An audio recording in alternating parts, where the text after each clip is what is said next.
Ladies and gentlemen, these are the faces of leadership.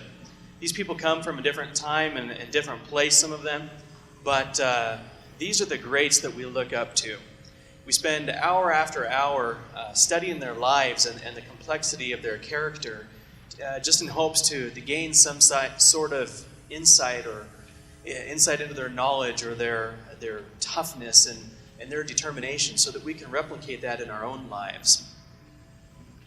The past year, I set out on a quest to meet our local leaders, to find out what they tick and see what I could gain from them. Some of you I see in the audience tonight. We sat down over coffee and I asked you the same set of questions.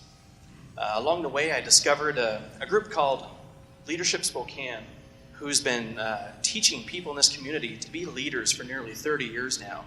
So I partnered up with this group for this quest of knowledge of mine. Before starting this project, I viewed leadership much like this picture.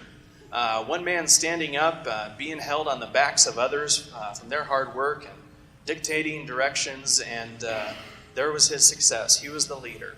And if you weren't the leader, you were one of the commoners, one of the followers, one of the many people that are out there trying to succeed in life and earn your spot. And you know what they say, if you're not the lead dog, the view never changes. That's how I felt about leadership. But then I learned about a principle called servant leadership, where it take the traditional pyramid-shaped hierarchy of the corporate business structure, invert it so that that leader is a servant who enables his team and gives them the tools they need. My goal was to interview more than 100 people. I'm still working on that, but I've sat down with more than 50 individuals, asked the same questions, and our conversations grew from there. Everybody had a different, unique story to tell. This definition of leadership is one that stood out to me, not only because I thought it was well articulated, but because it came from 3 separate individuals who all happened to work at the same organization. I thought that was working in sync with a common vision. And when I asked these people the different characteristics of leadership, the number 1 and number 2 answers were always something to do with your character and trustworthiness, and something about the vision of that leader. They wanted to trust him, and he needed to have a vision. Characteristics not given. I found out you don't have to be tall, you don't have to be good looking, you don't have to be skinny, and luckily, you don't even have to have a full head of hair. I can't tell you how good I felt after learning that. People shared with me their experiences of leadership. Some people had accomplished great things like revitalizing downtown and restructuring the way it looks.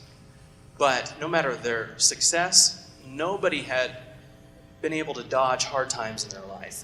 Some people had family deaths, battled cancer, or had crumbling businesses to recover. I believe it's these moments that make people the leaders they are. But what advice would you give to our future leaders? If you had 5 minutes and a stage and a microphone, what would you say? Think about it.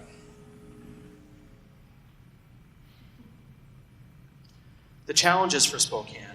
We love to talk about the problems we have, about the business, the diversity, taxes, budgets. But what I enjoyed hearing was the solutions to these problems that these leaders had.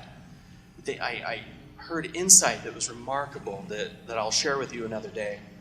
But if I had to pinpoint one commonality between all these leaders that I met with, it's their ability to handle adversity when it comes their way.